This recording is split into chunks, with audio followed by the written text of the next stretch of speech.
En el pueblo donde tenemos la nave nosotros, echamos una cortina que tenemos como telón de foro y atrás estamos montando los talleres donde se está construyendo escenografía, se está construyendo vestuario, y en el momento que no puede estar el escenógrafo o la figurinista contigo, yo cuando pasa algo levanto la cortina, oye, venid un momento, entonces se sientan, lo ven y seguimos avanzando.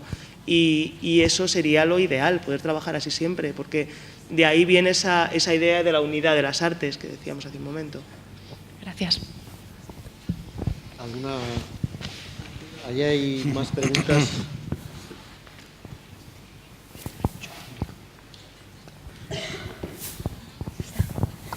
Bueno, enhorabuenísima por el espectáculo de ayer. Pero yo quería preguntar con relación a la figura de Juan de la Encina, y que reivindican los portugueses también.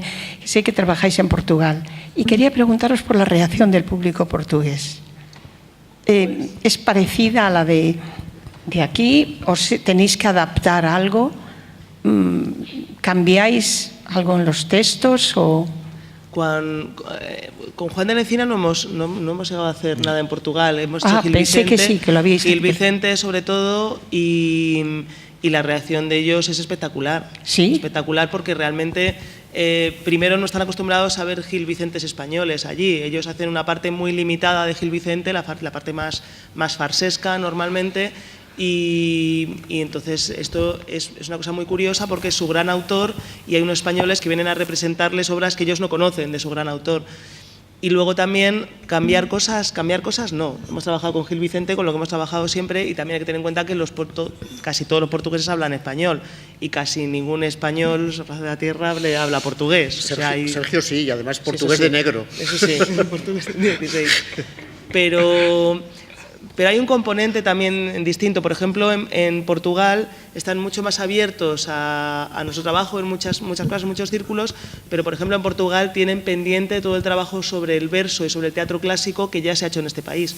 No hay una compañía nacional de teatro clásico que haya avanzado todo esto, entonces los propios portugueses, a ellos les cuesta muchísimo entender su portugués antiguo, su portugués del 16.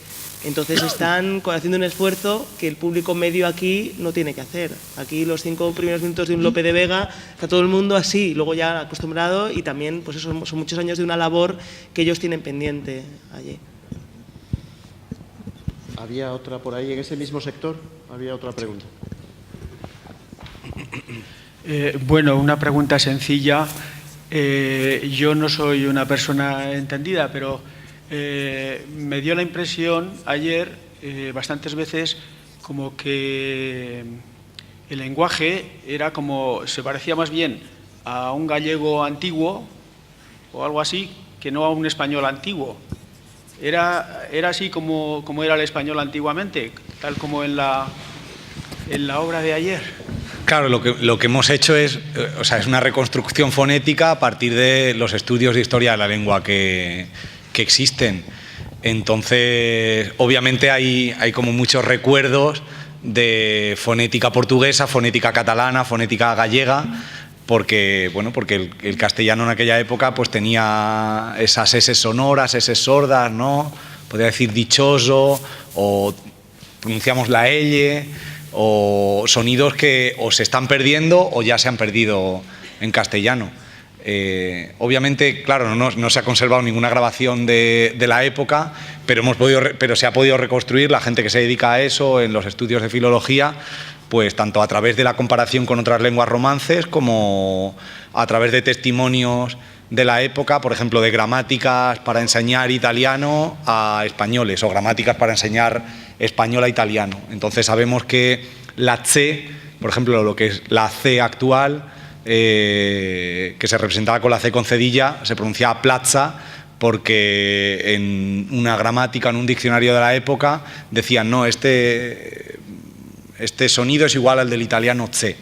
Entonces sabemos que todavía no había evolucionado a la C actual, que ya es un sonido que aparece pues a mediados del 16 o incluso en el 17. Y a partir de ahí pues es el trabajo de reconstrucción que hacemos. Mucha gente nos dice eso, la obra se entiende, bueno, pero es curioso que se entienda también el portugués, ¿no? Dicen, no, es que era castellano. Sí. Sí, sobre esto hemos discutido mucho los filólogos durante mucho tiempo. El famoso sayagués, si era realmente un idioma, un dialecto existente en la época de Juan de la Encina o un lenguaje puramente teatral. Yo creo que a esa altura es un lenguaje puramente teatral ya. Y ese sayagués se llama sayagués porque incorpora toda una serie de rasgos dialectales que existieron en las hablas leonesas occidentales, que luego se fueron perdiendo, y que en muchos casos incorpora lusismos, y por eso le sonaba a portugués o a gallego-portugués, naturalmente, ¿no? por alguna fonética lusa. Yo, por terminar ya, había traído, para que se viera realmente la conexión de este... Han hablado un poco de ello, ¿no? de la relación entre los carros triunfales renacentistas y la diligencia de John Ford, que decía... Es evidente que el cierre del espectáculo de Triunfo de Amor, que remite a un poema de Juan de la Encina, por cierto, también ese título, se incorpora a toda una tradición de triunfos, ¿no? Lo que he recuperado son una serie de triunfi, que son carros realmente en distintos...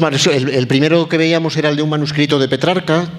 De los triunfos de Petrarca, es un manuscrito florentino que incorpora esa iluminación fantástica con un carro y un cupidillo de amor, ¿no?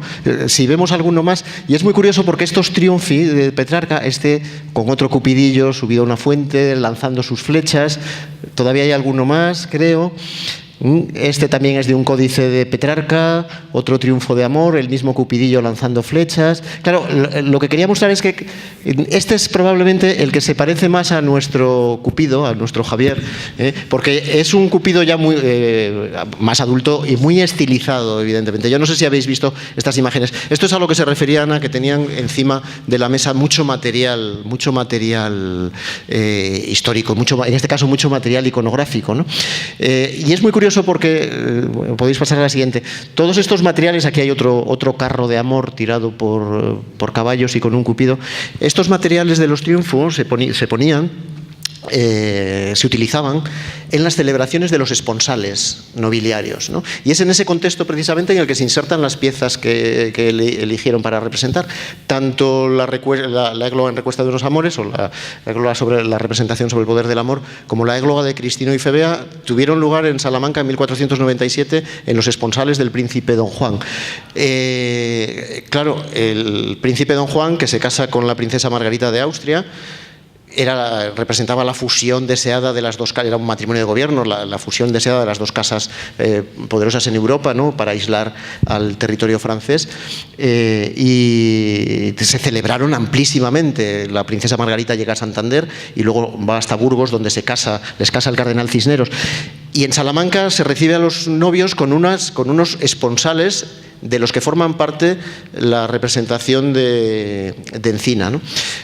Claro, el príncipe Juan es el hijo de Fernando y de Isabel, y naturalmente Fernando ha conocido las representaciones de esponsales que se hacen en Italia, en las casas nobiliarias importantes. Este es el del Bosco, naturalmente, el carro de Leno, que le he traído por la actualidad de la representación, pero tanto estos frescos, por ejemplo, como las imágenes anteriores, están tomadas de una relación de las fiestas que se celebraron durante los esponsales de Constanzo Sforza y Camila de Aragón en Pésaro en 1475, y hay una relación manuscrita de la que están tomadas las imágenes y otra representación impresa en donde se describen pormenorizadamente los carros de amor, los triunfos de amor, ¿no? Claro, yo quería que los vieran, sobre todo por los estudiantes que a veces no tienen tanto acceso a estos materiales. Al Bosco sí, pero sobre todo las anteriores, si pasáis el anterior incluso, y el anterior, los anteriores, el otro anterior. Este, por ejemplo, es de los esponsales de Constanzo Sforza y Camila, ¿no? Estas construcciones, que pertenecen plenamente al ámbito de Juan de la Encina en los finales del siglo XV y los comienzos del siglo XVI, se transforman en ese carro final que cierra el espectáculo que vimos ayer, que no es la diligencia de John Ford, naturalmente, sino un triunfo de amor sutilmente modernizado y transformado graciosamente para que el público sonría satisfecho de lo que ha asistido. Ese es el gran hallazgo de Nao de Amores, ¿no? Esa actualización de los clásicos. Felipe Pedraza, con el que discutimos mucho sobre la teatralidad, y como Manuel Canseco, ¿no? Con la teatralidad de estas piezas, siempre dice que somos espectadores privilegiados porque hemos tenido la ocasión de ver el teatro renacentista como no lo ha podido ver nunca nadie antes. Probablemente ni siquiera los propios espectadores que asistieron en Salamanca a aquellos esponsales de 1497, ¿no? Y eso es algo que tenemos que agradecer a Nau de Amores, y con el aplauso con el que terminamos celebramos su trayectoria de 15 años. Gracias.